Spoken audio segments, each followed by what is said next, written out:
Hello बेटा, आपका जो डाउट है क्वेश्चन नंबर 7 का, देखिए।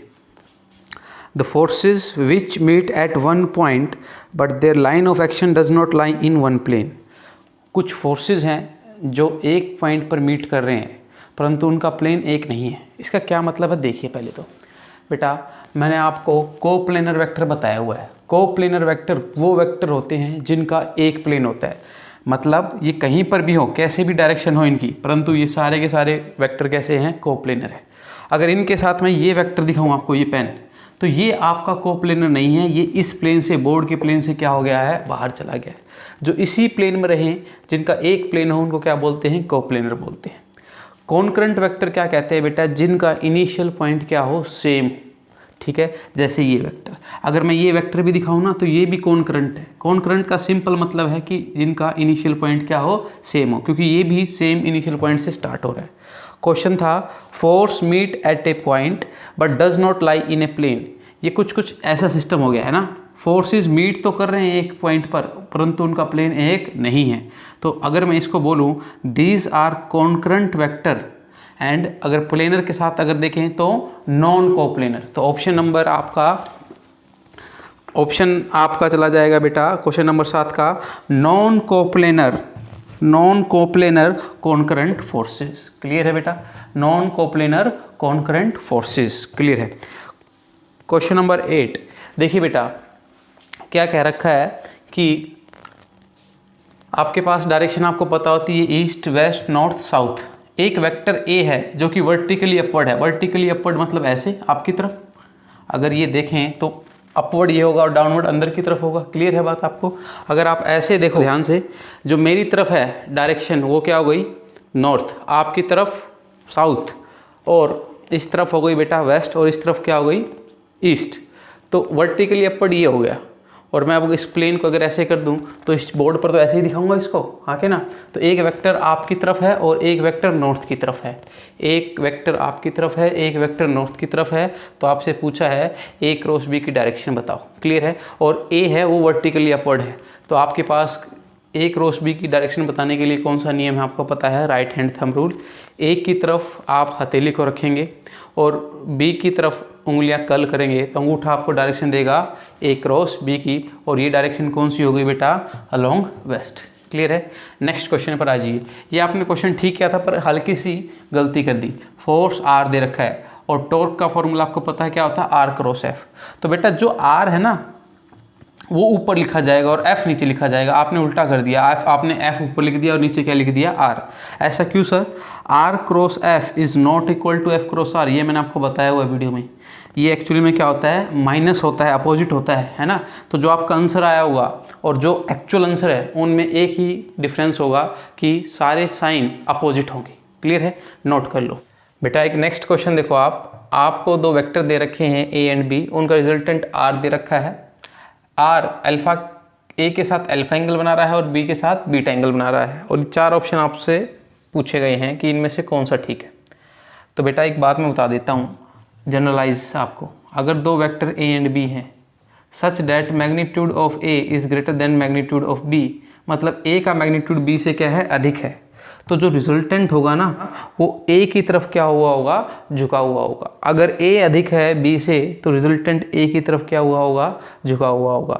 अब ऑप्शन देखते हैं, beta is greater then alpha, क्या ए और बी के बीच में के बारे में कोई जानकारी है कि कौन अधिक है, तो आपका ये ऑप्शन नहीं है, आधी अधूरी इंफॉर्मेशन है।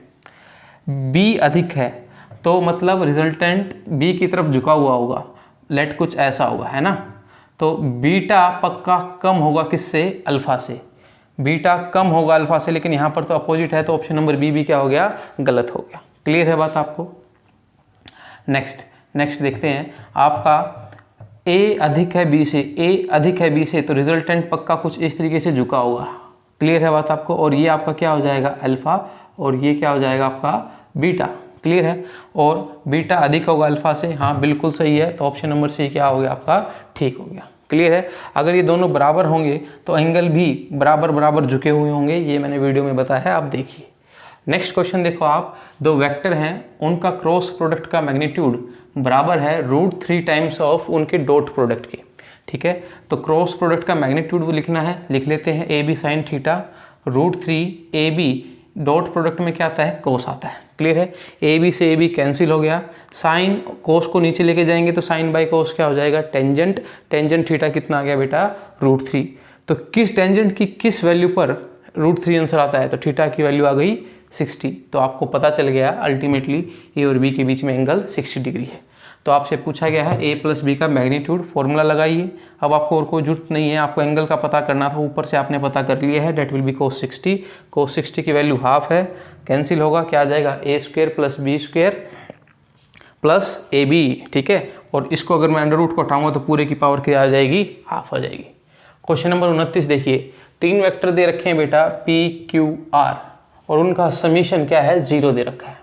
और ये भी गिवन है कि किन्हीं 2 वेक्टर का मैग्नीट्यूड सेम है, तो लेट मैंने p और q का मैग्नीट्यूड क्या मान लिया है, सेम मान लिया है। और तीसरे वाले वेक्टर का मैग्नीट्यूड √2 टाइम्स है उन दोनों के, तो √2 times of magnitude of p और √2 times of magnitude of q। Clear है। एक बार जनरलाइजेशन के लिए मैं p को और q को 1 पुट कर देता हूँ, तो r का मैग्नीट्यूड कितना आ जाएगा बेटा, √2, क्योंकि इसको यहाँ 1 पुट कर दिया आपने, है ना। तो अगर आप ध्यान से देखें तो ये पाइथागोरस थ्योरम को फॉलो कर रहे हैं ये तीनों वेक्टर।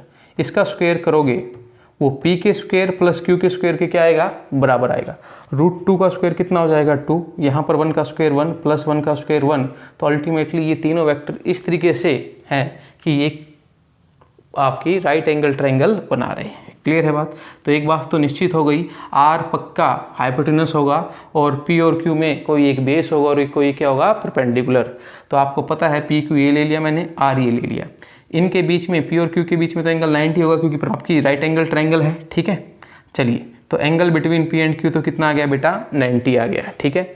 अब मैं इस एंगल को थीटा मान लेता हूँ। थीटा किस किस के बीच में एंगल है, वेक्टर p और r के बीच में, ठीक है।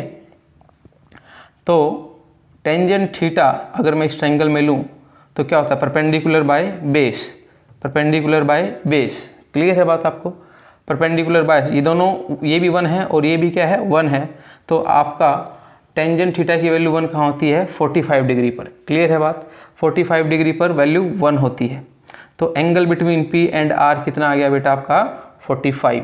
अगर ये एंगल 45 है तो ये एंगल भी कितना होगा, 45, क्योंकि ट्रायंगल के तीनों एंगल का सम कितना होता है, 180। तो जैसे आप ये क्वेश्चन करेंगे आपको लगेगा कि सब कुछ ठीक हो गया है, परंतु यहाँ पर आपका आंसर गलत हो जाएगा। क्यों हो जाएगा बेटा, क्योंकि आपको मैंने बता रखा है कि एंगल आपको टेल से टेल के बीच में देखना है ना, परंतु हमने यहाँ पर किस किस के बीच में देख लिया, ये तो इसकी हेड है और ये क्या है, टेल है। तो अगर आप इसको आगे एक्सटेंड करेंगे तो ये एंगल होगा अल्टीमेटली p और r के बीच। तो आप इस लाइन को क्या करेंगे, एक्सटेंड कर देंगे, ठीक है। तो ये तो एक आपका टोटल स्ट्रेट लाइन में है और स्ट्रेट लाइन का एंगल 180 होता है।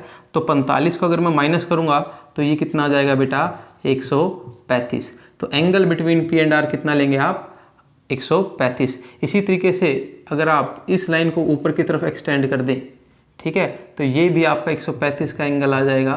तो मैं कहूँ कि Q और R के बीच में एंगल कितना है, 135।